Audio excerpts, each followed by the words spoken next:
kita membahas Dhamma. Sebagaimana sudah disebarkan, kita akan mengulas alam kehidupan di dalam agama Buddha. Kita sudah lahir, kita pasti mengalami kematian.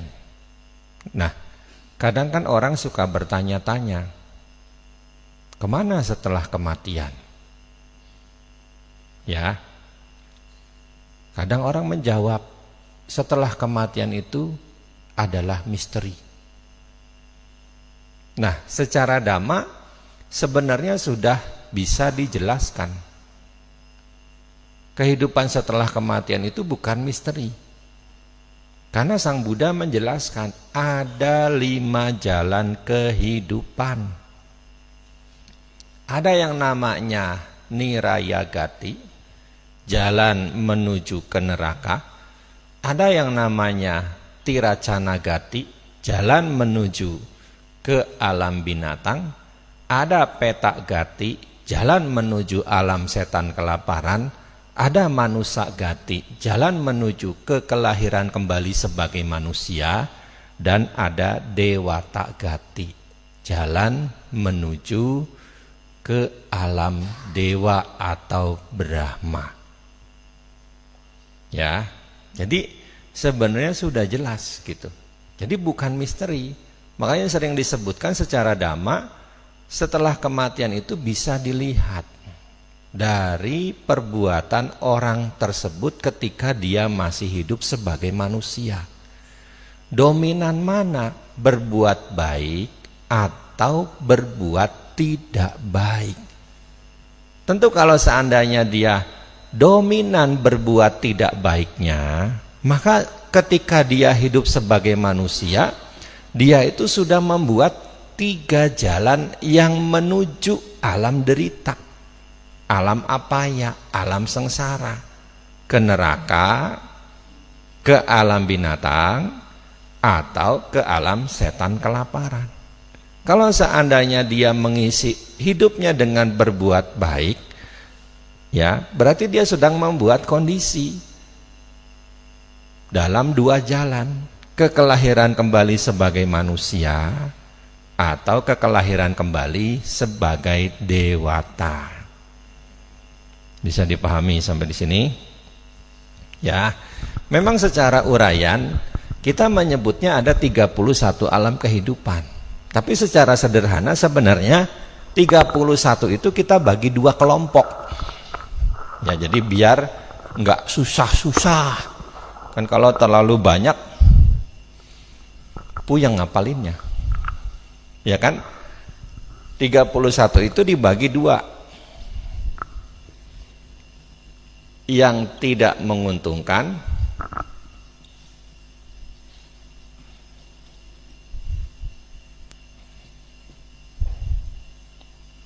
ya, jadi ada alam kelahiran yang tidak menguntungkan, lalu ada alam kelahiran yang menguntungkan.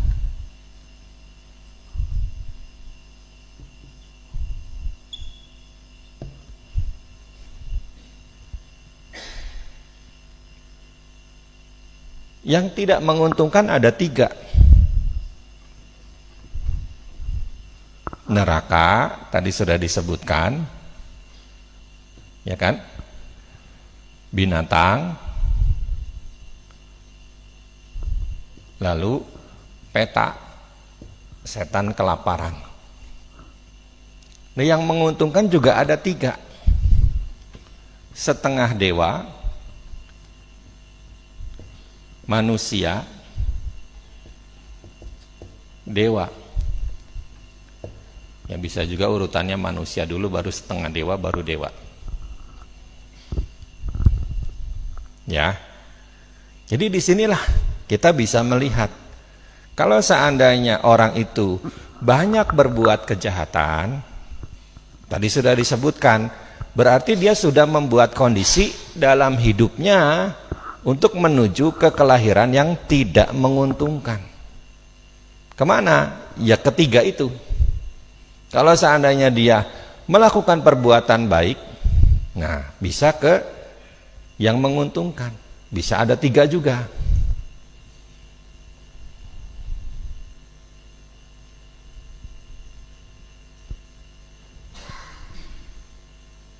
Paham? Ya. Sekarang yang tidak menguntungkan yang pertama, neraka. Dalam agama Buddha, alam neraka itu Bapak Ibu sekalian ada 16. Ada 8 neraka besar, ada 8 neraka kecil. Mau pilih yang mana? Kenapa kok bisa terkondisi lahir kembali di alam neraka?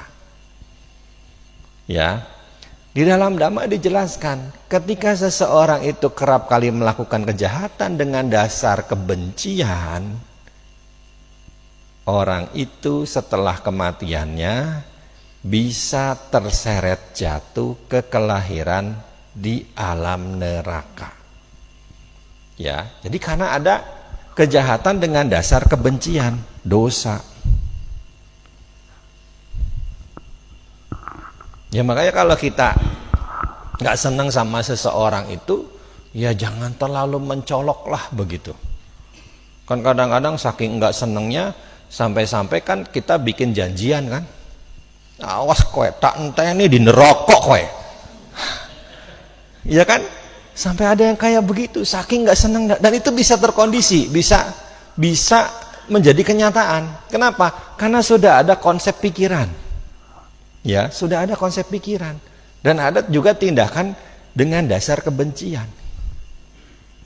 Ya, kan banyak contoh-contoh di zaman Sang Buddha kalau kita melihat orang-orang yang berbuat jahat dengan dasar kebencian. Ya seperti Dewa Datta. Ya kan? Dewa Datta itu kan bukan orang lain dengan Pangeran Siddhartha. Ya kan? Di dalam kelahirannya yang terakhir sebagai Pangeran Siddhartha, Bodhisatta, ya, Dewa Datta itu bukan orang lain. Karena Dewa Datta itu saudara sepupu dari Pangeran Siddhartha. Dewa Datta juga adalah kakak ipar dari Pangeran Siddhartha. Karena Dewa Datta itu kakaknya Dewi Yasodhara. Kakak ipar dari Pangeran Siddhartha. Ya.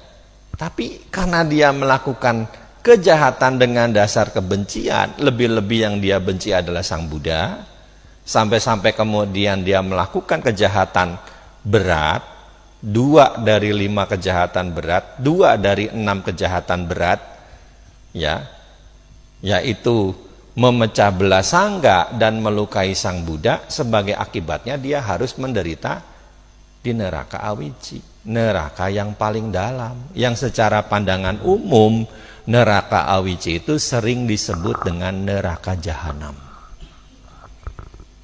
Ya, jadi karena saking lamanya kelahiran di alam sana, kondisi kelahiran di alam sana, saking menderitanya kondisi kelahiran di alam neraka awici itu.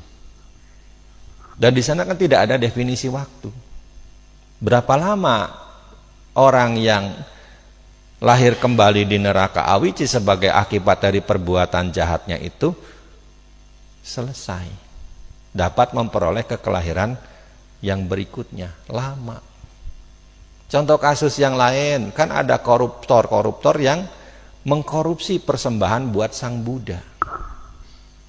Sang Buddha Pusa. Ya kan? Pada kalpa-kalpa yang lalu.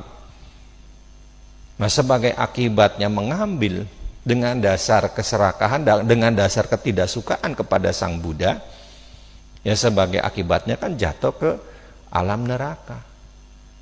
Di zaman Buddha Kassapa mereka lahir sebagai makhluk peta, jadi habis kondisi kelahirannya di alam neraka. Karma buruknya selesai sebagai akibat dari perbuatan jahat mengambil barang milik Sang Buddha. Tapi mereka masih menjadi peta, ya kan? Ketika mereka jadi peta di zaman Buddha Kassapa, coba kita lihat dari zaman Buddha Pusa sampai kemudian jadi petanya di zaman Buddha Kassapa. Berapa masa Buddha itu terlewatkan? Berapa kalpa itu terlewatkan? Ya, coba bisa dibuka. Buddha Pusa, Buddha keberapa? Di Google. Ya, 28 Buddha, ketik aja. Buddha Pusa, PHUSSA.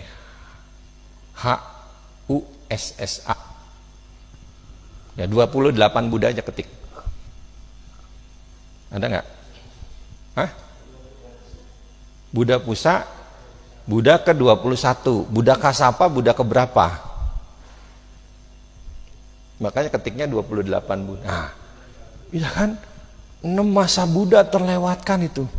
Gara-gara mencuri di zaman Buddha Pusa masuk neraka. Ya.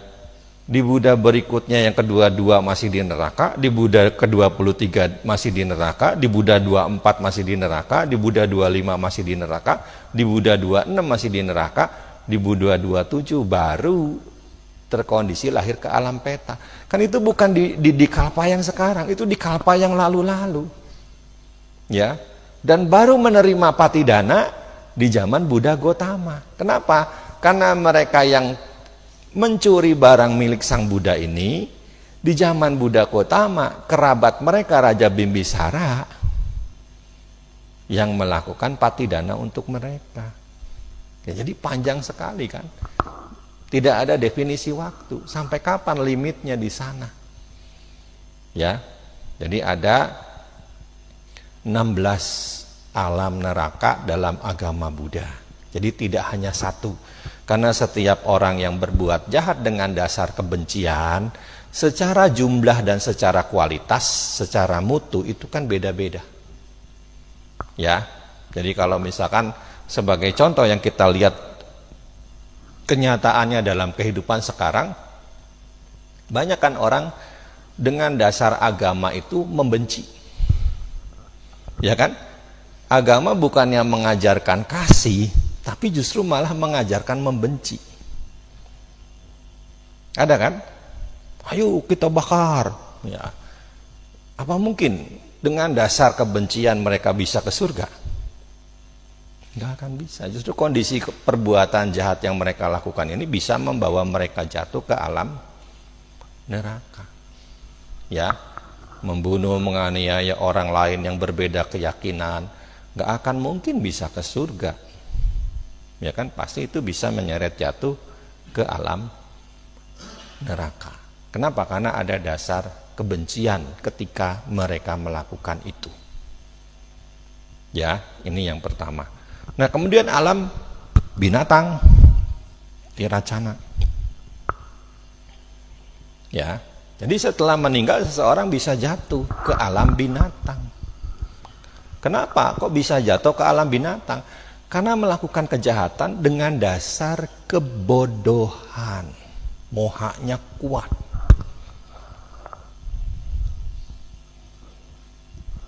Ya, mohanya kuat. Kebodohan. Ya. Ya, seperti contoh kalau kita baca di kitab komentar dari Majjhima Nikaya di Cula Kamma Vibhanga Sutta. Karena ada orang kaya yang hidup di zaman Sang Buddha.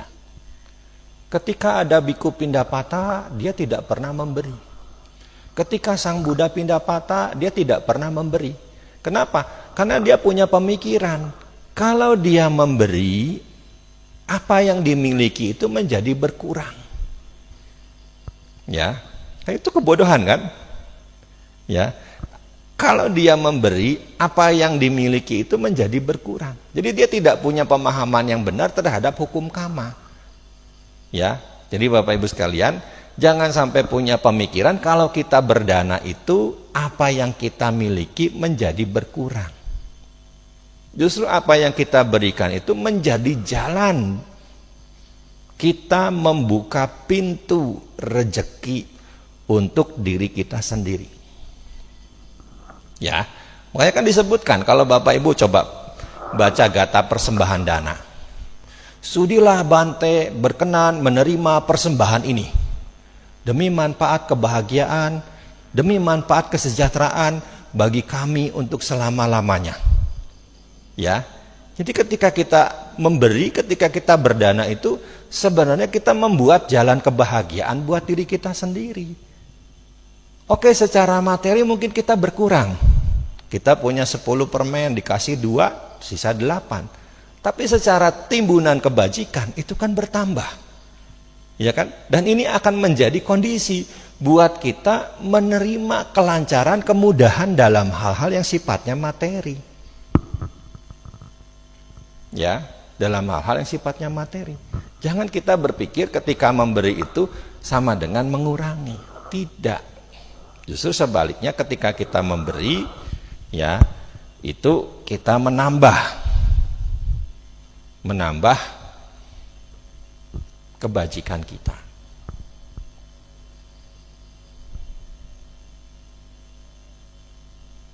Ya, nah, orang kaya ini karena tidak pernah memberi, kemudian hari dia sakit, lalu meninggal. Karena kebodohannya kuat, kekikirannya juga kuat, ya, kemelekatannya juga kuat, kan dia lahir kembali jadi anjing di rumah yang dahulu dia tempati. Ya, namanya si Todea, Bapak Todea, medit, nggak pernah dana, meninggal, kebodohannya kuat, kemelekatannya kuat, kekikirannya kuat, sebagai akibatnya dia lahir kembali jadi anjing di rumah dia sendiri. Ya, makanya begitu sang Buddha pindah patah lagi, sekarang kan rumahnya udah dikuasai anaknya, jadi warisan. Ya, dia menyalak, si Todea anjing sekarang itu menyalak. Ya, kan sang Buddha menyapa dengan sebutan, lagi jadi manusia kamu meditnya minta ampun, sekarang jadi anjing pun ngelihat aku kamu menyalak, gonggong. Todea, gak berubah sifatmu. Anaknya kan mendengarkan, anaknya ngamuk, ya kan, ini anjing kok dipanggil nama bapak saya. Karena akhirnya oleh sang Buddha dikasih tahu, coba kamu kasih makan anjing ini sampai kenyang. Kemudian setelah dia kenyang, kamu tanya di mana dia menyimpan harta, karena ini ketahuan, ternyata benar. Ya, jadi kalau kita memelihara kebodohan, itu bisa menyeret jatuh ke kelahiran kembali di alam binatang. Ya, di alam binatang. Nah, termasuk ketika kalau kita sedang mendengar dhamma. Janganlah kebodohan itu menutupi niatan kita yang datang ke wihara untuk berbuat baik, mendengarkan dhamma. Karena dalam beberapa kesempatan kan saya juga menemukan kasus gitu. Umat itu ketika saya berceramah di belakang tuh kasakusuk. Bisa-bisaan bante, bisa-bisaan bante. Padahal ketika kita mau ceramah kan nggak asal ngomong. Ada konsep-konsep yang sudah disiapkan untuk kemudian disampaikan. Masa dia sampai-sampai mengatakan bisa-bisaan bante? Hati-hati, itu kebodohan gitu. Ya, hati-hati, itu kebodohan. Bisa menyeret jatuh ke kelahiran di alam binatang. Ya, atau mungkin ketika ceramah dhamma disampaikan malah bikin ceramah tandingan dengan ngobrol. Nah, itu hati-hati juga tuh. Iya kan? Iya. Ya. Jadi cobalah disimak, cobalah diperhatikan gitu. Kenapa? Karena kalau kita mendengar dhamma kan manfaatnya banyak. Manfaatnya besar. Menambah kebijaksanaan kita. Yang bisa menuntun kita pada kondisi hal-hal yang membahagiakan. Nah, alam binatang dalam agama Buddha itu ada 4, dikategorikan berdasarkan jumlah kakinya. Ada apada, binatang tanpa kaki, ya kan? Ada dipada, binatang kaki 2 yang mungkin tadi kita makan pagi, siang. Konsumsinya apa? Ada kaki 2. Ya. ada kaki 4, catu pada, yang mungkin juga tadi kita makan nggak tadi? Hah? Nggak makan sapi? Nggak makan. Kan tadi pasti ada yang makan bakso. Hah? Iya kan? Itu kan kaki 4 kan? Bisa juga kaki 2 kan dijadiin bakso kan? Ya. Kemudian ada yang bahu pada, kaki banyak. Ya, nyamuk itu kan sudah 6. Berarti itu termasuk kategorinya bahu pada. Ya, laba-laba ya mungkin 8 atau 10. Itu termasuk kategorinya bahu pada. Ya, jadi kalau kita senang dengan ilmu-ilmu yang rendah, ramal-meramal, yang secara dhamma itu disebut tiracana wija, ilmu binatang, pengetahuan binatang. Ya, sebenarnya kan kita sudah membuat kondisi juga. Untuk kemana? Ke kelahiran kembali di alam binatang. Ya, makanya kenapa sebenarnya secara winaya biku itu tidak boleh praktik meramal. Ya, kenapa? Ya, sebagai biku itu harusnya mengajarkan dhamma, bukan menjauhkan umat dari dhamma.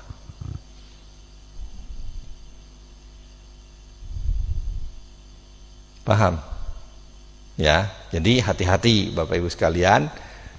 Ya, dengan kita menyenangi ilmu-ilmu seperti itu, sebenarnya kan kita sudah membuat kondisi kehidupan kita mendatang akan lahir kembali di alam binatang.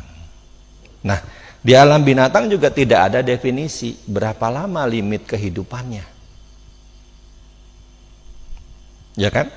Ya, meskipun kalau kita secara dongeng, seringkali anjing itu punya jatah hidup berapa tahun gitu kan. Dan 1 tahun anjing itu sama dengan 7 tahun manusia kan, begitu kan pemahamannya kan. Makanya kalau anjing yang kita pelihara sekarang udah 10 tahun ikut sama kita, berarti dia lebih tua dari kita secara usia. Udah 70 dia. Ya. Jadi itu ya, alam binatang dikategorikan berdasarkan jumlah kaki. Dan kelahiran kembali di alam binatang terkondisi kalau kita sebagai manusia berbuat jahat dengan dasar kebodohan, moha. Ya, dengan dasar moha. Ya. Lalu alam peta. Kenapa? Kok setelah kematian bisa jatuh ke alam peta? Karena ketika dia hidup sebagai manusia, melakukan kejahatan dengan dasar keserakahan. Ya, dengan dasar keserakahan. Sehingga apa? Ya, karena kuatnya kejahatan dengan dasar keserakahan, ya, ketika dia meninggal dunia, dia tertuju ke kelahiran kembali sebagai makhluk peta. Ya, kontras kan? Mungkin di dunia ini karena hasil kejahatannya, korupsi misalkan, dia hidup bergelimang kemewahan. Tapi setelah meninggal dunia, lahir jadi peta, dia hidup dalam kesengsaraan, serba kekurangan, dalam deraan derita, kelaparan dan kehausan. Ya, alam peta dalam agama Buddha itu ada 36. Ada yang kelompok 4, ada yang kelompok 21, ada yang kelompok 11. Ya, mau pilih yang mana? Ya. Nah, mereka ini ada di sekitar kita sama seperti alam binatang. Kan sehari-hari kita dekat dengan alam binatang kan? Ya. Dan kita nggak tahu jumlah mereka tuh berapa gitu kan? Sekarang kalau kita hitung aja, semut yang ada di Dhammasala ini berapa? Ada nggak yang nyencus? Semut yang ada di Kuti berapa? Ada nggak yang nyencus? Nggak ada kan? Belum lagi semut yang ada di rumah kita, itu kan tidak terhingga. Jadi tidak ada definisinya. Berapa banyak jumlah semut? Nggak usah jauh-jauh lah, di sini aja di lingkup wihara ini. Ya, jadi nggak terhingga gitu. Mereka-mereka yang terkondisi lahir menjadi di alam binatang. Nah demikian pula alam peta itu ada di sekitar kita. Cuma memang kondisi fisik mereka lebih halus daripada kita. Sehingga apa? Tidak semua bisa melihat. Tapi ada kalanya mereka memberi tanda keberadaannya. Bila mana memang mereka itu sangat-sangat membutuhkan persembahan kebajikan patidana dari kita. Bisa lewat mimpi, bisa lewat mengubah benda-benda yang ada di rumah, bisa juga mereka menampakkan diri. Jadi sebenarnya kalau seandainya mereka menampakkan diri itu, mereka itu sudah sangat butuh. Ya, kan kadang kita kalau dikasih tanda lewat mimpi, kita suka menganggap kembang tidur. Besoknya dimimpiin lagi, kembang tidur lagi. Ya kan? Kemudian karena tidak berhasil memberi tanda lewat mimpi, dia ubah benda yang ada di rumah. Mungkin anak kecil, mungkin siapa yang ngegeser gitu kan yang ada di rumah tersebut. Ya kan? Nah, kitanya masih belum juga ngeh. Akibatnya apa? Dia menampakkan diri. Tapi belum sempat dia ngomong minta persembahan kebajikan, kitanya sudah pingsan duluan. Ya, jadi sama seperti kalau kita pergi, ini kan Bapak Ibu ada beberapa yang saya perhatikan bawa motor kan, ya kan, udah malam, jalanan kan sepi dan gelap, mungkin ada polisi tidur, kita nggak ngeh bahwa di situ ada polisi tidur, kita memacu kendaraan agak cepat, sehingga apa? Kita jatuh, kaki kita ini ketiban motor gitu, ya kaki kita ketiban motor, apa yang Bapak Ibu lakukan?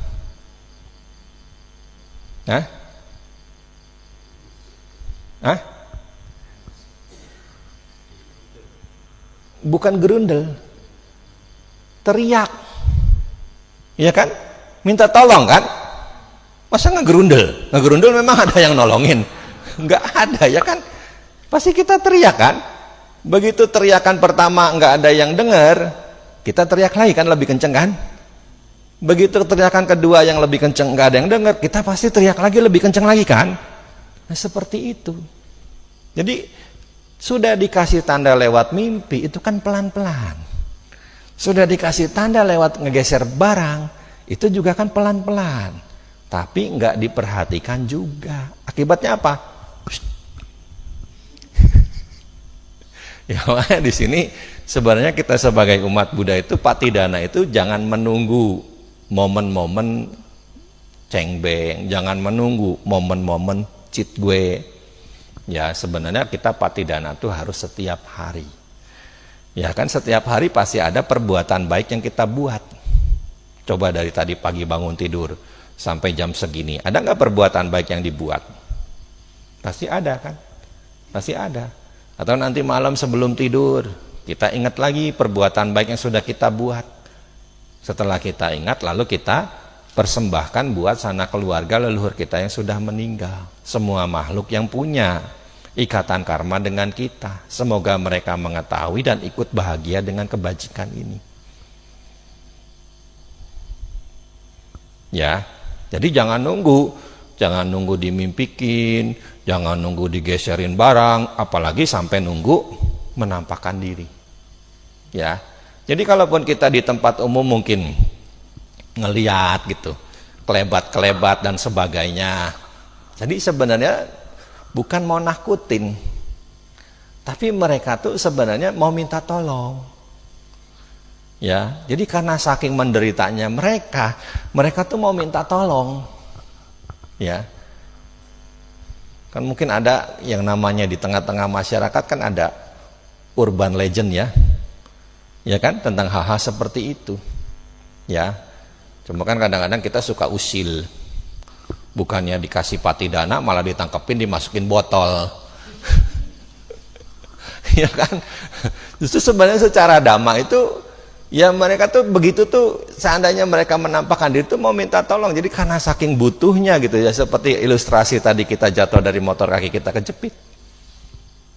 Ya, jadi jangan kita tangkepin masukin botol, justru kita harus memahami kewajiban kita.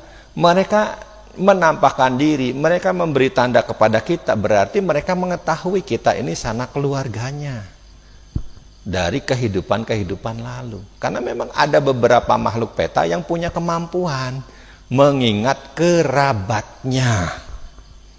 Ya, makanya kan di dalam Tirokuda Sutta kan disebutkan mereka kembali ke rumah-rumah yang dahulu mereka huni. Menunggu di pintu-pintu, di kusen-kusen, ya kan? Kenapa? Kan mereka kembali itu karena mereka tahu ini kerabatnya. Ya, jadi mereka tahu ini kerabatnya. Termasuk kalau seandainya kita melihat di tempat umum gitu, kan ada kalanya mungkin dimensi kita terkoneksi dengan dimensi mereka, keberadaan mereka, kita melihat gitu kan. Jadi sebenarnya ada kondisi di mana mereka tuh sangat membutuhkan pertolongan. Dan mereka memberitahu keberadaannya untuk kita beri mereka persembahan kebajikan. Ya, jadi jangan ditangkap masukin ke botol. Tapi bagaimana kita setiap hari berbuat baik, kemudian melakukan patidana di kala malam. Ya, buat apa? Antisipasi, sedia payung sebelum hujan. Ya kan, mencegah lebih baik daripada mengobati. Ya kan? Jadi sebelum kita diberi penampakan, mendingan kita beri duluan mereka persembahan kebajikan. Ya, ini Bapak Ibu sekalian, kondisi alam kelahiran yang tidak menguntungkan. Ya, didasari oleh tindakan-tindakan jahat dengan dasar 3 akar kejahatan: loba, dosa, moha. Ada pertanyaan? Pelan-pelan biar bisa ditangkap dengan baik. Bagi Bapak Ibu, saudara-saudari sedama yang akan bertanya dipersilahkan.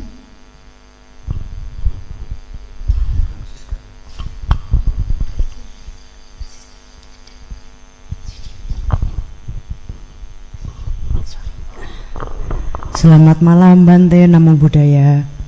Izin bertanya Bante, saya punya 2 pertanyaan. Pertanyaan yang pertama, saat tadi Bante mengatakan bahwa saat kita melakukan kebajikan kita bisa melakukan patidana. Itu apakah harus betul-betul sambil baca parita patidana atau bisa hanya sambil di dalam hati saya patidanakan kebajikan ini atau bagaimana? Lalu pertanyaan yang kedua,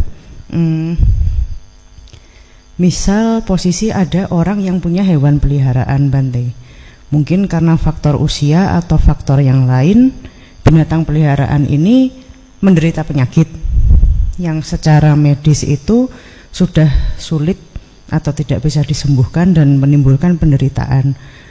Nah, beberapa pemilik hewan itu akhirnya mengambil keputusan untuk menyudahi penderitaan itu dengan suntik mati, contohnya begitu Bante. Nah, menurut Dhamma atau menurut Bante sebetulnya itu diperbolehkan atau tidak Bante? Gitu. Terima kasih. Iya. Ketika kita berbuat baik, untuk kita melakukan patidana, kita bisa mengisi pikiran dengan perenungan. Idangwo nyatinang hotu sukita hontu nyatayo. Idangwo nyatinang hotu sukita hontu nyatayo. Idangwo nyatinang hotu sukita hontu nyatayo. Semoga kebajikan ini tersalurkan untuk sanak keluarga leluhur yang telah meninggal, semua makhluk yang membutuhkan jasa dan memiliki ikatan karma dengan saya. Semoga mereka mengetahui dan ikut berbahagia dengan kebajikan ini. Ya, diulang lagi sampai 3 kali, setelah itu sabe sata bonsuskitata. Jadi bisa seperti itu. Makanya kalau seandainya ada dana makan, Bapak Ibu tuang air, atau ada upacara, kemudian ada yang tuang air, itu sebenarnya sambil merenungkan seperti itu. Jadi bukan cuma sekedar nuang air aja. Ya, baik yang menuang air maupun yang tidak menuang air, semuanya fokus mengisi pikiran dengan perenungan idangwo nyatinang hotu sukita untuk nyatayo ini. Kadang-kadang saya perhatikan, bukannya melakukan patidana buat keluarga leluhurnya, malah ikut-ikutan baca parita yang dilakukan para biku. Mentang-mentang apal baca Jayanto, ikut baca Jayanto. Mentang-mentang apal ikut baca Bawatu, ikut baca Bawatu.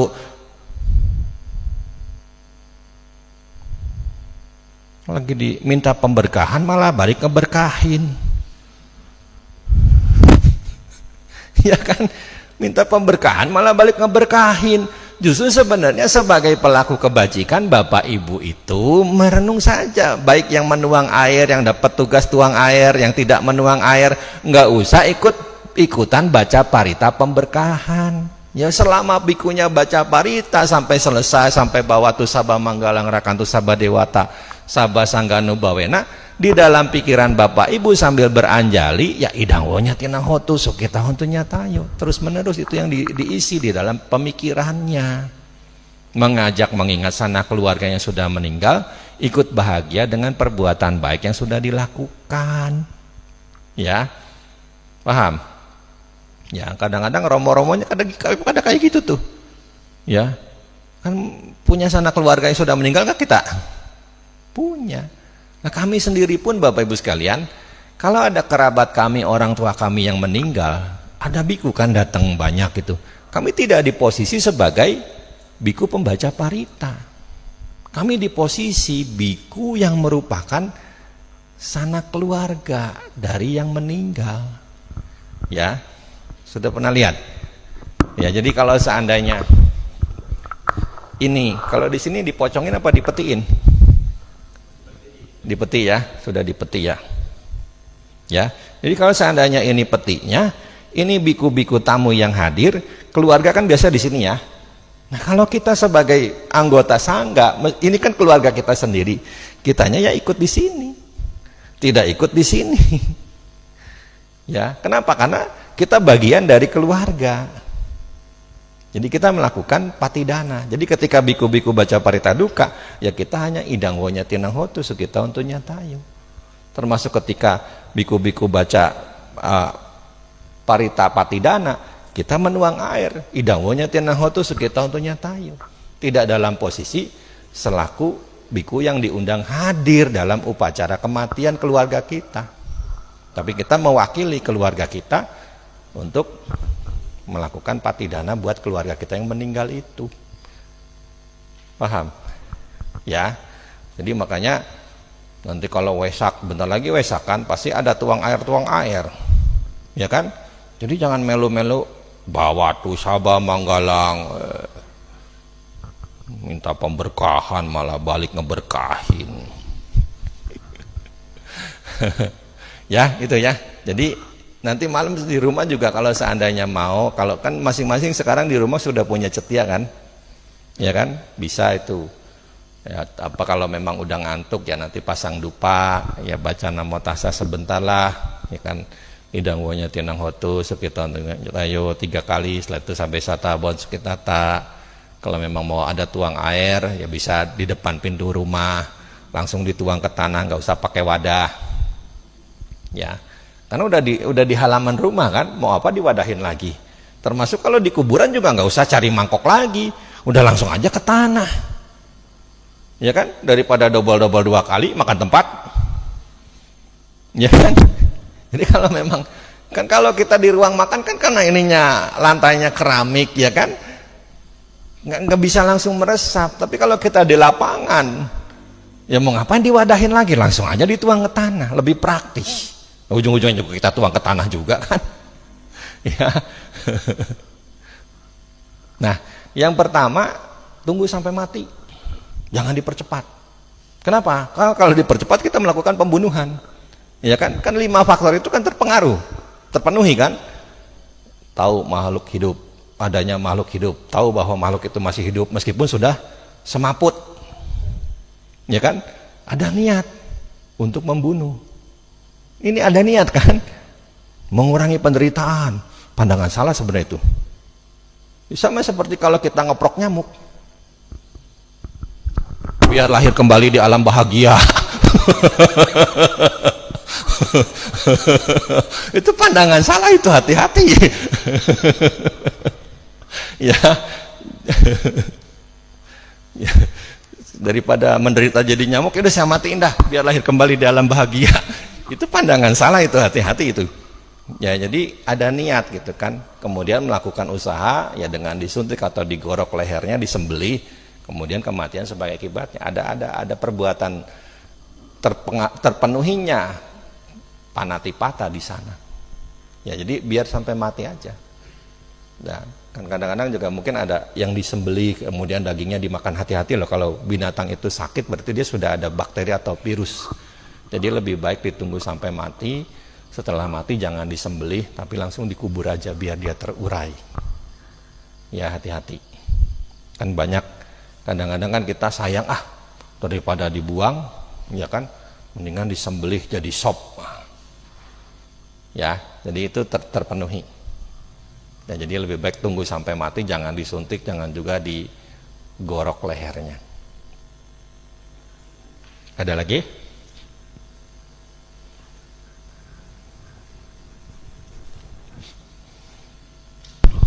Selamat malam Bante, Namo Buddhaya.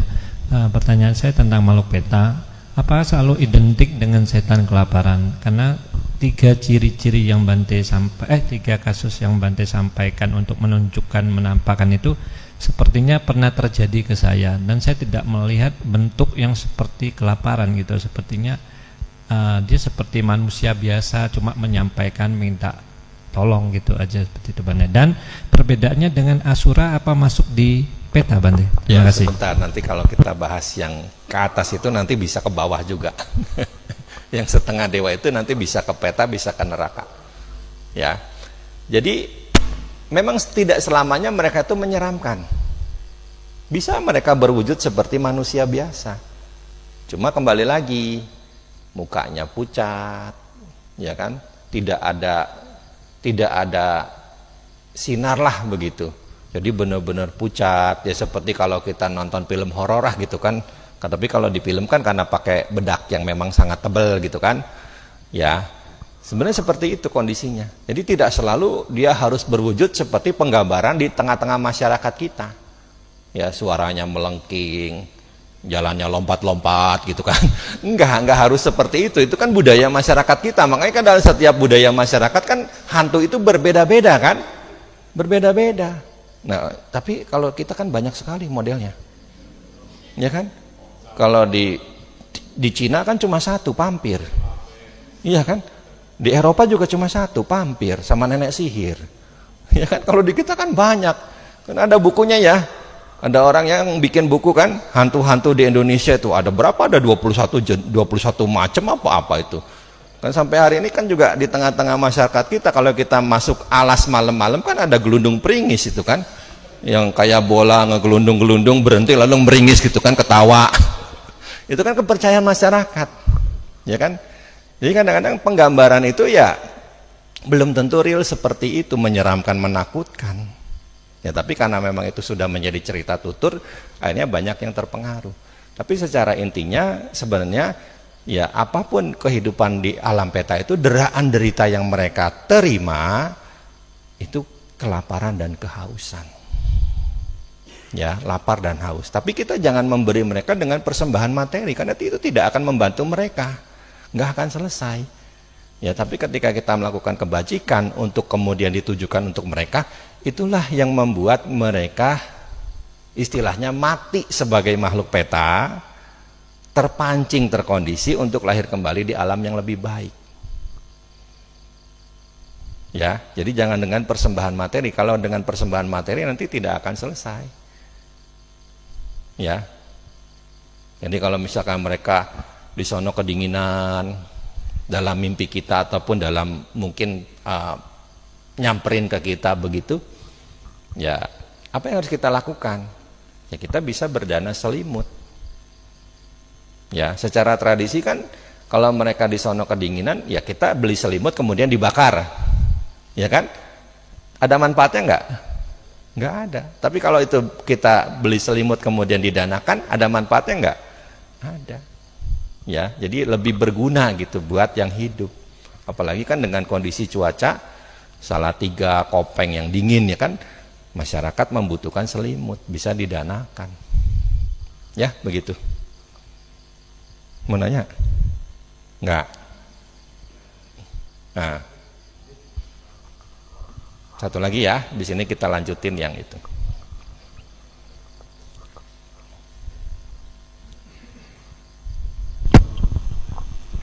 Selamat malam Bante.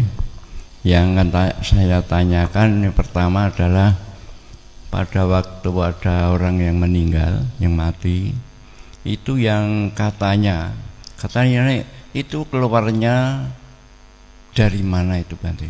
Apa dari kepala, embun-embun, apa dari telinga? Itu katanya begitu Bante. Jadi itu yang saya tanyakan. Apakah keluarnya itu bersamaan atau keluarnya itu sendiri-sendiri itu Bante? Ya. Itu yang pertama. Terus yang kedua Bante, ini di tempat teman saya itu memang ada genderuwo itu Bante. Nah, apa? Genderuwo. Genderuwo. Genderuwo. Itu sering buang seperti pasir itu Bante. Nah, apakah itu dia juga mau minta tolong atau hanya mengganggu? Nah, itu saja Bante. Ya, sebenarnya harus ditemuin genderuwonya ya. Apa maksudnya suka ngelemparin pasir gitu?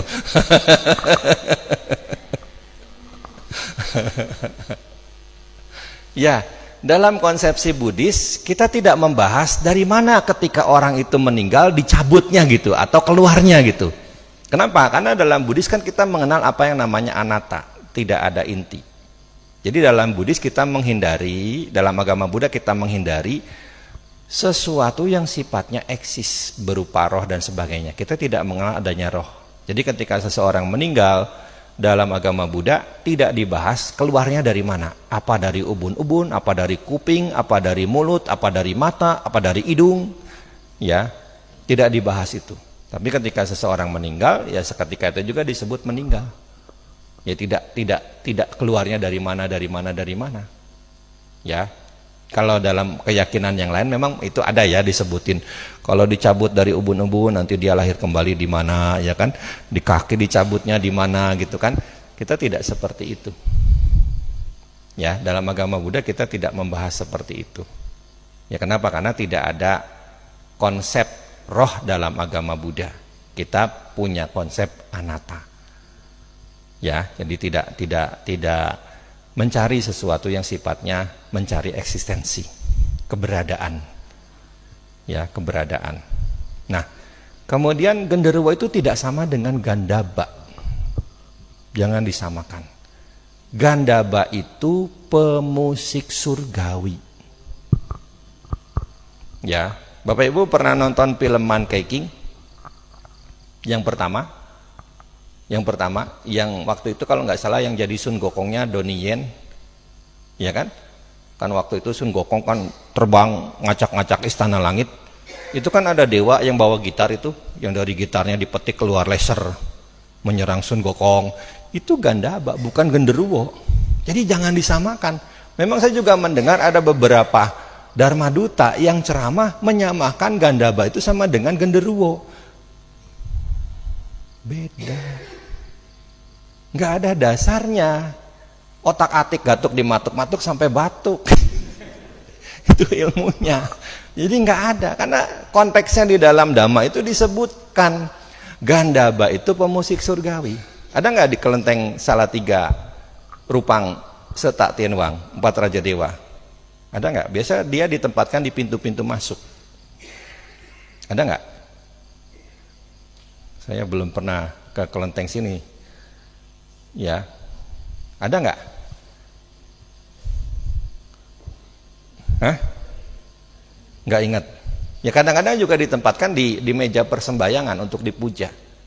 Pokoknya kalau ada 4 dewa berjejer, yang tangannya ada di belit ular, tapi tidak duduk dengan tidak pakai, kan kadang-kadang kalau ini beda dengan Hian Tian Siang Teh ya. Kalau Hian Tian Siang Teh kan dia sambil menghunus pedang, ada ularnya juga tapi diinjak di kaki sama kura-kura kan.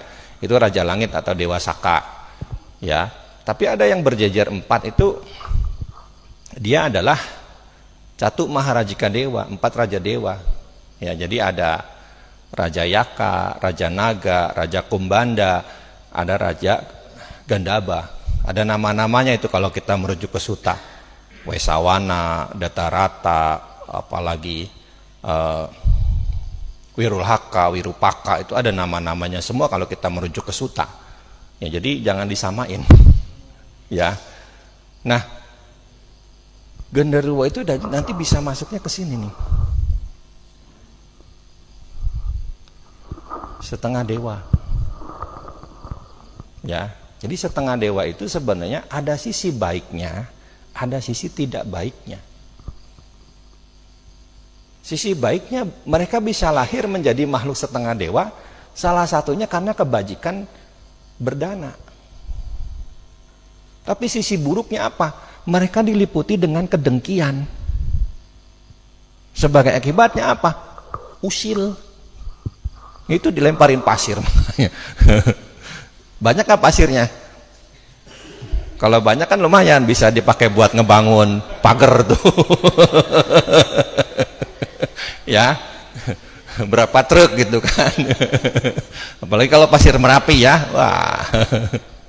Ya, jadi sebenarnya itu sisi usil mereka tuh muncul karena kedengkian mereka, tidak bisa melihat orang lain bahagia gitu. Makanya kadang-kadang dalam mitologi kan banyak cerita kan, asura-asura itu naik ke alam surga untuk ngegodain dewi-dewi, ya kan? Kenapa? Karena mereka nggak punya pasangan yang secantik dewi-dewi surga. Karena kemudian itu memancing perang dengan dewa-dewa, ya. Jadi begitu. Nah, ada Sopi tuh. Ya, jadi begitu Pak ya. Jadi memang kan dalam budaya masyarakat kita kadang-kadang pohon besar, nanti ada makhluk penunggunya besar, kemudian nanti pohon bambu juga sama gitu kan. Ya kembali lagi sebenarnya keberadaan mereka ya memang ada gitu. Di satu sisi ya kita sebagai umat Buddha sebenarnya ya harus membagikan cinta kasih kita kepada mereka, karena kondisi kelahiran mereka yang tidak bahagia. Ya, begitu ya. Jelas. Nah, sudah ya, kita lanjut yang menguntungkan. Nah, setengah dewa atau asura. Asura ini ada tiga. Ada asura niraya, ada asura peta, ada asura dewa. Asura niraya ya di alam neraka. Asura peta ya di sekitar kita. Nah, inilah yang bisa diajak kerjasama dengan manusia yang pikirannya sempit. Maksud nggak? Ya. Jadi Bapak Ibu pengen kaya, tapi nggak mau kerja, nggak mau usaha. Nah, pergi kemana? Ke Kemukus misalkan. Ya kan? Nah, itu nanti sebenarnya ada Memorandum of Understanding yang ditandatanganin lewat juru kunci lah dan sebagainya lah gitu. Nah, nanti melakukan ritual apa, pulang tahu-tahu hartanya bertambah gitu kan. Ya, jadi itu yang diajak kerjasama dengan manusia yang pikirannya pendek gitu. Ya, jadi makanya ada imbalan buat mereka. Kita pengen apa, kita memberi apa gitu kan. Paham? Jadi itu ada di alam peta. Ya, cenderung mereka bisa diajak kerjasama dengan manusia yang pikirannya pendek. Kan dalam budaya masyarakat juga itu ada ya. Jadi babi ngepet misalkan. Jadi monyet, ngipri monyet ya kan. Ya mungkin juga nanti pesugihan ular. Ya. Jadi bukannya kaya itu bekerja dan berdana, ini malah menjalin kerjasama dengan asura peta. Ya, nah ini yang asura dewa yang tadi diceritain itu, yang satu sisi mereka tuh punya kebajikan berdana, tapi di sisi lain mereka tuh diliputi dengan kecemburuan, kedengkian, keiri hatian. Maka sebagai akibatnya ya mereka seperti itu kelakuannya.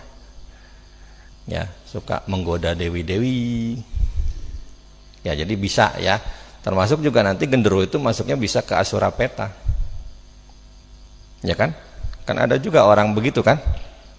Suaminya kerja, pergi kerja malam, shift malam, tahu-tahu pulang. Ya kan? Ada ya kasus-kasus seperti itu secara cerita masyarakat kan ada ya? Ada. Padahal suaminya masih di tempat kerja. Ya. Ada nggak kejadiannya? Iya, cerita-cerita seperti itu ada gitu kan. Populer gitu kan. Cerita-cerita seperti itu. Kan beberapa tahun lalu juga sempat heboh itu di dekat Borobudur kan. Ada tapak kaki besar itu. Pernah baca nggak beritanya itu? Ada itu sampai masuk detik.com. Ada. Ya. Ada temuan telapak kaki besar gitu di depan rumah warga gitu. Jadi ada penampakan genderuwo katanya. Ya kalau di film ya memang seperti itu, bulunya banyak segala macam gitu kan. Ya itu di film, itu penggambaran di dalam cerita tutur masyarakat, ya kan. Ya. Nah, kemudian karena kedengkiannya makanya seperti tadi ada cerita di mana mereka perang dengan dewa-dewa secara mitologi. Kan itu kuat sekali juga. Kalau Bapak Ibu senang wayang kan begitu ya. Ada cerita di mana raksasa-raksasa itu bertempur dengan dewa-dewa. Kenapa? Karena raksasa-raksasa itu suka mengganggu dewi-dewi. Ya, jadi raksasa buto ya, buto itu bisa masuk ke dalam kategori ini.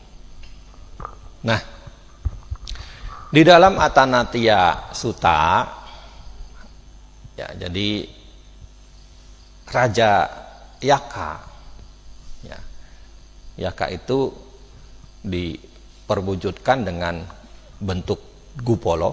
Jadi Gupolo itu sosok Yaka. Jadi sebenarnya fungsinya di bangunan suci itu sebagai pelindung. Bangunan suci dari energi yang tidak baik, dari pengaruh jahat. Ya, makanya namanya pelindung penjaga itu kan harus ditampilkan dengan figur yang menyeramkan. Ya sama kalau kita sekarang ketemu satpam yang serem, kan jadi takut gitu kan, nggak berani aneh-aneh kan. Ya, jadi seperti itu, makanya ditampilkan dengan figur yang menyeramkan, bawa godok segala macam. Ya, jadi itu Yaka, Raja Yaka Wesawana itu pernah menghadap Sang Buddha. Ya, ngasih tahu Bante, ada beberapa biku, bikuni, upasaka, upasika yang suka pergi ke tempat sepi, suka meditasi di bawah pohon gede, suka pergi ke hutan. Ada Bante, Yaka Gandhaba Naga Kumbanda yang tidak punya keyakinan pada Buddha Dhamma Sangha. Ada yang punya keyakinan pada Buddha Dhamma Sangha. Ada yang baik suka melatih sila, ada yang tidak baik suka melanggar sila. Ada juga yang usil. Nah, makanya sebelum para biku, bikuni, upasaka, upasika itu pergi ke tempat-tempat seperti itu, bacakanlah perlindungan. Ya, itu di Atanatya Parita itu. Ya, Wipasisa Namatu, Cakumantasa Sirimato. Ya, jadi jangan apa-apa ada yang kesurupan langsung Karene Metta Sutta ya Bante. Emang hafal 10 bait. Ya kan? Jadi bisa pakai Atanatya Parita itu. Ya. Nah, lalu ada dewa. Dewa di sini yang meliputi dewa surga biasa, dewa Brahma Rupa, ya. Lalu Brahma Arupa. Ini dewa biasa kan 6, ya. Brahma Rupa berapa? 16, lalu 4. Jadi 26. Tapi dari 26 ini kita tuh cuma bisa 17. Kenapa? Karena yang 4 arupa ini tidak direkomendasi. Ya, tidak direkomendasikan untuk lahir di sana. Kenapa? Karena usianya sangat panjang. Jadi di sana sifatnya statis, hanya diem nunggu karma baik habis. Untuk melihat ketidakkekalan itu susah. Ya, untuk melihat ketidakkekalan itu susah. Ya, jadi hanya nunggu karma baik habis. Ya, jadi tidak direkomendasi untuk lahir di alam Brahma Arupa. Nah, lalu ada Brahma Rupa. Dari 16 ini dikurangin 5. Karena yang 5 itu alam sudawasa, alam khusus bagi para anagami. Jadi kalau kita belum anagami, kita nggak bisa lahir kembali di alam sudawasa. Awiha atapa, sudasa sudasi akanita. Kita nggak bisa lahir kembali di sana. Ya, karena apa? Karena kita belum mencapai tingkat kesucian ketiga. Ya, jadi kita hanya bisa di 17 alam surga. Di 6 surga biasa, 11 surga rupa. Nah, 11 surga rupa ini kan bisa lahir kembali di sana karena apa? Karena kekuatan samadhi yang bisa sampai memperoleh jana rupa. Ya, memperoleh jana rupa. Tapi di dalam Tewija Sutta Sang Buddha menjelaskan, kalau memang ingin lahir kembali menjadi Brahma, praktikkanlah meditasi ataupun dalam keseharian praktik Brahma Wihara, 4 kediaman luhur. Meta, karuna, mudita, upeka. Jadi itu bisa menjadi kondisi setelah kematian kita untuk lahir kembali di alam Brahma Rupa. Ya, paham? Ya, kemudian ada 6 alam surga. Nah, di sini kan usia kehidupannya mahakalpa, di sini juga kalpa lama gitu, panjang. Nah, kalau di 6 alam surga ini kan tahun surgawi. Tahun surgawi. Surga pertama Catu Maharajika itu tadi yang sudah diceritakan, 4 raja dewa dengan pengikut-pengikutnya. Jadi raja dewa Yaka punya pengikut apa? Jenisnya ya Yaka. Ya, raja dewa Naga punya pengikut, ya jenisnya ya Naga. Ya, raja dewa Gandaba, pemusik surgawi ya punya pengikut. Ya, semuanya Gandaba-Gandaba. Jadi banyak, nggak cuma 1. Nah, termasuk Brahma. Brahma juga banyak, nggak cuma 1. Jadi makanya di sini Brahma Buddhis dengan Brahma Hindu itu beda. Brahma di Hindu itu cuma 1 kan, tapi Brahma di Buddhis itu banyak. Kenapa? Karena kekuatan kebajikan hasil dari meditasi. Orang yang meditasi bisa mencapai jana kan nggak cuma 1 orang, banyak. Paham? Ya. Di Tawatingsa yang kedua, Yama yang ketiga. Nah, ini Yama juga kadang-kadang diidentikan dengan dewa kematian segala macam, padahal nggak ada hubungannya. Masa di alam surga ada dewa pencabut nyawa? Ya, ini persepsi yang keliru gitu. Karena namanya Yama gitu kan, diidentikan dengan dewa kematian. Tidak juga sebenarnya, di situ juga alam surga yang penuh dengan kebahagiaan. Masa sempet-sempetnya udah lagi bahagia nyabutin nyawa orang? Ya, kan nggak mungkin gitu kan. Mau ngapain kita ngurusin bikin orang menderita, dicabutin nyawanya, jadi mati. Ya, jadi kemudian Tusita alam kelahiran tempat para bodhisatta, Nimanarati, Paranimita, Wasawati. Jadi di alam surga biasa itu kan 1 hari di Catu Maharajika sama dengan 50 tahun di alam manusia. Ya, jadi kehidupannya tahun surgawi. Jadi kalau kita lihat tabel alam kehidupan, di situ kan ada definisi waktu hidupnya. Ya, definisi waktu hidupnya, batasannya, limitnya sampai berapa. Ada yang 9 juta tahun, ada yang berapa juta tahun surgawi. Tahun surgawi ya, jadi bukan tahun manusia. Ya, makanya di situ ada ditulis TS, tahun surgawi atau CS. Ya. Nah, lalu ada di Tawatingsa itu 1 hari di sana sama dengan 100 tahun di alam manusia. Jadi kelipatan terus. Di Yama 400 tahun, di Tusita di Yama 200 tahun, di Tusita 400 tahun, di alam surga tingkat 5 itu 800 tahun, alam surga tingkat ke-6 itu 1600 tahun. Ya, jadi 1 hari di sana. Ya, 1 hari di sana sampai 1600 tahun. Kenapa kok bisa lahir kembali di alam surga biasa? Karena melakukan perbuatan baik berdana umumnya. Ya, di sampingnya ada sila yang dilatih, ada sila yang dilakukan, tapi juga kondisi berdana itu menopang untuk memperoleh kekelahiran ke alam dewa. Makanya seperti kalau kita baca Atakata Dhammapada, itu kan ada gadis yang nanam jagung, ya kan? Ketika dia sudah panen, dia berdana jagung kepada Bante Mahakasapa. Ya, dia dipatuk ular, meninggal karena kondisi batinnya bahagia karena baru saja berdana, dia kemudian lahir kembali menjadi dewi muda. Ya, Laja Dewa Dita itu. Ya kan? Itu dari kebajikan berdana. Ya, terkondisi lahir kembali di alam surga. Jadi secara duniawi dana itu memberikan buah berupa kekayaan materi, secara sisi spiritual, secara sisi dhamma, secara sisi surgawi itu bisa menjadi modal untuk lahir kembali menjadi dewa atau dewi di alam surga. Ya, jadi kalau di alam bawah itu masih ada gender. Ya, di alam peta itu kan ada peti. Nah, di alam binatang jantan betina. Di alam manusia juga ada kan pria wanita. Di alam dewa itu ada dewa dewi. Kalau sudah alam Brahma tidak ada gender. Ya, tidak ada jenis kelamin. Makanya kalau melatih 8 sila kan abrahmacharya weramani. Melatih diri hidup seperti Brahma. Jadi Brahma itu nggak punya pasangan. Ya, nggak punya pasangan, nggak ada gender kalau sudah masuk ke alam Brahma. Ya, itu ini. Nah, kita ini di alam manusia. Jadi kita tuh penentuannya mau kemana? Mau ke yang sini atau yang sini? Ya kan?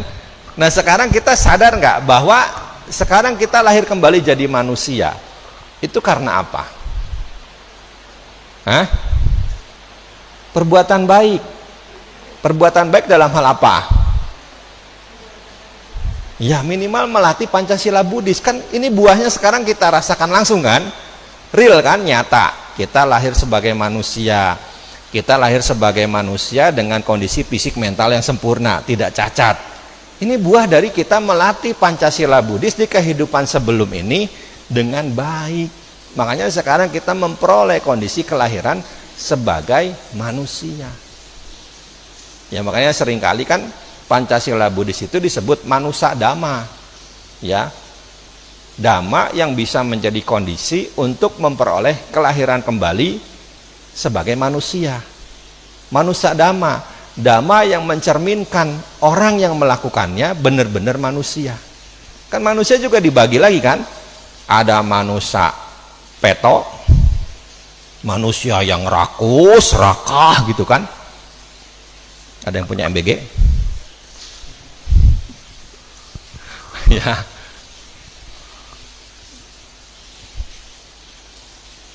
Ada manusia peto, manusia yang fisiknya manusia tapi mentalnya seperti setan kelaparan gitu. Serakah gitu kan. Kemudian ada manusia tirocano, fisiknya manusia tapi kelakuannya kayak binatang. Ya, itu seperti yang kasus di Pati itu. Ya. Kemudian ada juga manusia manuso. Manusia yang benar-benar manusia, tercermin lewat apa? Perbuatannya melatih 5 sila dengan baik. Kemudian ada manusia dewo. Manusia yang benar-benar baik banget. Ya, jadi kita ini ya minimal kita ini harus jadi manusia manuso. Manusia yang benar-benar manusia. Benar-benar terkendali di dalam 5 latihan sila. Kan kalau kita ditanya, pengen nggak kehidupan akan datang jadi manusia lagi? Pengen kan? Pengen nggak kehidupan akan datang ketemu dengan ajaran Sang Buddha lagi? Pengen kan? Ya tiada lain kalau sekarang kita harus melatih sila dan sering kali belajar dhamma. Ya. Ya. Di sisi kita sebagai manusia, ini kan kelahirannya tidak mudah. Ya kan? Sungguh sedikit kan mereka yang dapat memperoleh kelahiran kembali sebagai manusia. Sungguh sedikit mereka yang memiliki sebagai manusia fisik mentalnya sempurna. Sungguh sedikit juga sebagai manusia yang mengenal dhamma gitu. Ini bukan sesuatu yang mudah. Makanya kalau memang kita ingin lahir kembali jadi manusia lagi, fisik mental kita sempurna, lalu mengenal dhamma kembali, apa yang kita lakukan sekarang ini harus kita teruskan secara terus-menerus, jangan cuma sesekali. Ya, jadi jangan cuma menjelang Wesak kita rajin ke wihara, nggak Wesak kita nggak muncul lagi. Kadang ada umat kan kayak gitu ya, mohon maaf. Ada. Makanya saya sering dapat laporan tuh, Bante, detik-detik Wesak umat yang hadir 1.200. Kalau puja bakti nggak sampai 100. Jadi meditasinya cuma saat detik-detik Wesak. Jangan berharap dapat pencerahan. Iya kan? Iya. Nah, jadi inilah keberuntungan kita sebagai manusia saat ini. Masih ada ajaran Sang Buddha sehingga kita bisa belajar dan melaksanakan Dhamma. Ya, jadi secara singkat, ya oke lah ada 31 tabel alam kehidupan ya kan. Tapi secara sederhana kita bisa menerangkannya dengan cara seperti ini. Ada yang menguntungkan, ada yang tidak menguntungkan. Yang menguntungkan ada 3, yang tidak menguntungkan juga ada 3. Ya, nanti untuk jelasnya limit-limit usia kehidupannya di alam dewa, di alam Brahma Rupa, di alam Brahma Arupa bisa lihat tabelnya. Kan kita di manusia juga nggak ada limitnya kan? Ya, memang di Sutta sih ada, tertinggi itu 84.000, terendah itu 10 tahun. Tapi dalam keseharian kan nggak ada. Ya, begitu Bapak Ibu sekalian. Terima kasih atas perhatiannya, semoga dipahami. Nah, di dalam Dhammapada disebutkan sebagian orang terlahir melalui kandungan, pelaku kejahatan terlahir di alam neraka, pelaku kebajikan pergi ke surga, orang yang bebas dari kekotoran batin mencapai nibbana. Terima kasih, sampai sata bawaan data, semoga semua makhluk hidup berbahagia. Salam Bante, Namo Buddhaya. Pertanyaan saya, apakah kita membunuh dengan alasan yang jelas dan untuk kebaikan diri sendiri itu bisa masuk ke alam yang tidak menguntungkan? Sebagai contoh, perempuan yang mengalami, mohon maaf, pelecehan seksual, kemudian dia hamil, tapi dia tuh belum siap secara mental dan juga finansial. Apakah itu bisa dia melakukan aborsi? Karena ada beberapa negara kan yang melegalkan hal tersebut. Nah, kalau seperti itu bagaimana Bante? Terima kasih.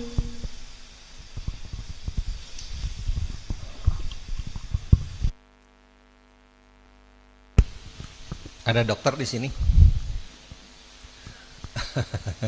Ya. Semakin kita itu kepepet melakukan pelanggaran sila, sebenarnya semakin tidak terlalu berbobot akibat yang akan kita terima. Ya, semakin kepepet. Ya, dalam kasus ini kan sangat kepepet sekali ya. Ya kan? Karena dilematis juga, nanti kalaupun anaknya lahir, omongan tetangga itu jahat.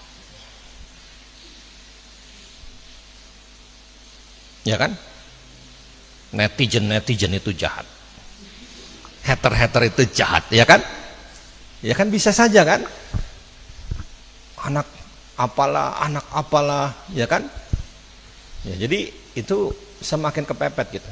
Jadi makanya kembali lagi, poin niat itu juga memberi pengaruh terhadap bobot karma yang akan kita terima sebagai akibatnya. Ya. Jadi kan niat itu bisa karena kebencian, bisa karena kebodohan, bisa karena keserakahan. Ya kan? Niat untuk membunuh. Nah, faktor kita melakukan paksa gitu kan, itu kan sangat kepepet. Ya di satu sisi ya kita korban, di sisi lain kita juga harus berkorban kan sebenarnya. Ya kan? Ya kan? Banyak. Makanya di sini dibutuhkan kehati-hatian. Ya, jadi jangan gampang lah gitu sebagai wanita. Ya, jadi harus hati-hati itu. Kan lelaki itu kelihatan hidungnya pada belang.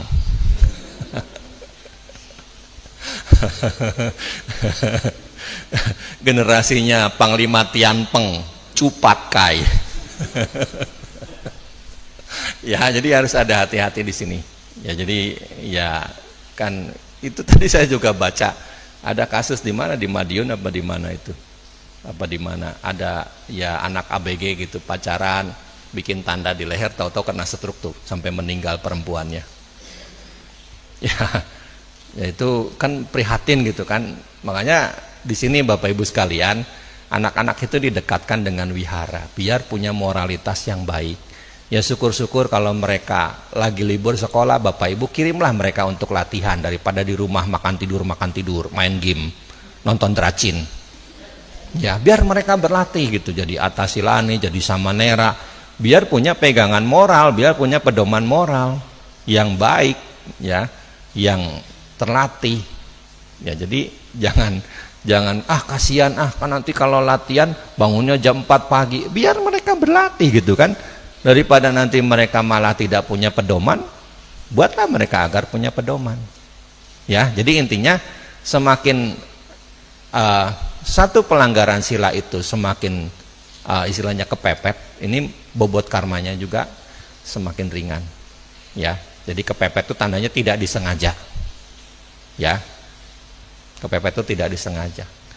Ya sama seperti kasus di mana kan ada beberapa kejadian juga.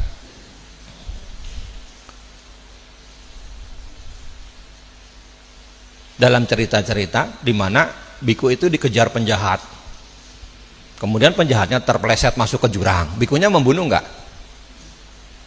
Ya kan? Jadi bisa itu kasusnya seperti itu juga. Ya, jadi tidak ada niat di sana. Nah, kalau dalam hal ini ada niat tapi sebenarnya sangat kepepet gitu, karena anak yang dikandung juga hasil dari kejahatan. Ya, jadi resiko ke depan juga harus dipertimbangkan.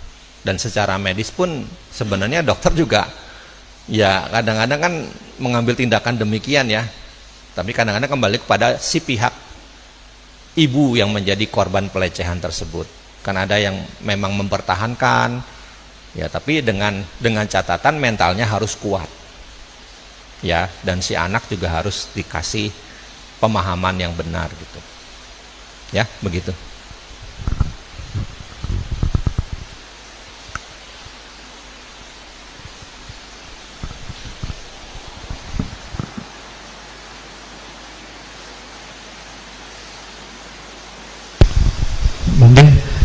Karena tadi Bante membahas tanah tiata parita, ada satu bait yang saya tidak paham Bante, yang angira sasana matu sakya putasa sirimato. Apa itu masuk Buddha sama Sang Buddha, apa itu Sang Buddha sendiri gitu kan? Anggirasa itu Sang Buddha Gotama. Anggirasa itu Sang Buddha Gotama. Makanya kan di situ disebutkan nama 7 Buddha kan, Wipasi, Siki, Wesabu, ya, Konagamana, Kakusanda, Kasapa, dan Gotama. Gotamanya itu Anggirasa. Anggirasa. Baru hujan. Tadi di Jogja hujannya udah deres. Magelang hujan juga. Tadi dibuang jalannya, nggak lewat jalan utama Jogja Magelang, tapi lewat ke arah yang mau ke Kulon Progo itu. Jadi tahu-tahu jebulnya di jembatan Mendut. Nah, itu lebih sepi karena katanya jalan utamanya ke Tamanto lagi dibikin akses tol ya, macet katanya, jadinya lewat situ lebih sepi. Tadi di Jogja hujan deres, waktu saya mau ke Keraton Jogja itu hujannya udah turun deres itu. Nah untung pas di Keraton gerimis ya, jadi mestakung, semestanya mendukung. Ya Pak, begitu keluar dari Jogja deres lagi. Kan cuma sebentar di Keraton juga. Saya cuma butuh data buat revisi tesis saya. Ya, begitu. Ada lagi? Apa sudah cukup? Besok lagi.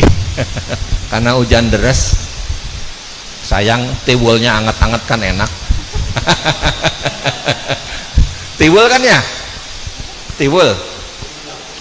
Konsumsinya apa?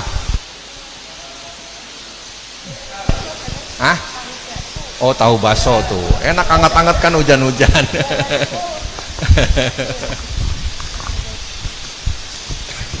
Baik, sesi tanya jawab telah selesai. Apakah dari Bante Damiko akan menambahkan closing statement? Ya Bapak Ibu sekalian, kondisi kelahiran kita di alam manusia ini menjadi penentu mau kemana kita. Sekarang kita sudah mengenal Dhamma, tentunya yang menjadi tujuan kita bukan ke yang tidak menguntungkan, tapi yang menjadi tujuan kita adalah yang menguntungkan. Makanya giatlah belajar dhamma, giatlah melaksanakan dhamma. Itulah yang menjadi kunci kita akan terarah, tertuju kepada kondisi kelahiran yang menguntungkan. Terima kasih.